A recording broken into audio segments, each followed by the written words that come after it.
to Crossfire. I just want to take a minute personally to talk about this New York Times op-ed piece, almost certainly largely written by a Washington firm that's hired by the Russians, but supposedly offered by President Putin.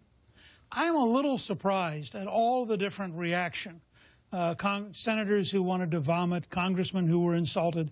Look, Vladimir Putin is honestly and authentically a KGB officer. He grew up in the KGB. He was trained in the KGB. He spent his career locking people up, overseeing torture, overseeing killings. This is a genuinely tough guy. And he has one interest, great Russian nationalism. And he's very open about it. Now, this is a guy who, for public relations purposes, wrestles bears. He goes out and shoots tigers stripped to the waist to prove he's a tough guy.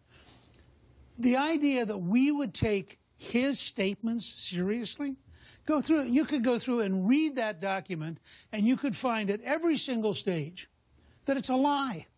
This is a guy who clearly, for example, invaded Georgia. He didn't go and ask the UN. This is a guy who killed 300,000 people in Chechnya. He didn't worry about humanitarian concerns. When he lectures us, that's his right. But for us to take it seriously is a sign we have forgotten who Vladimir Putin is and why, well, we have to deal with him as the president of Russia. We don't have to respect his views. We don't have to respect his opinions.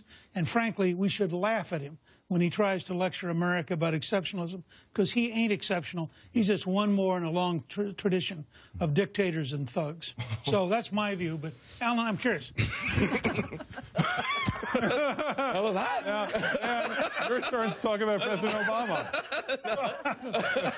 Okay, so he's not Paris Hilton. Okay. But seriously, here's the interesting thing. Someone who leads a country that was, until 20 years ago, the Soviet Union, appealing to our faith in God. Did you notice that? I noticed that.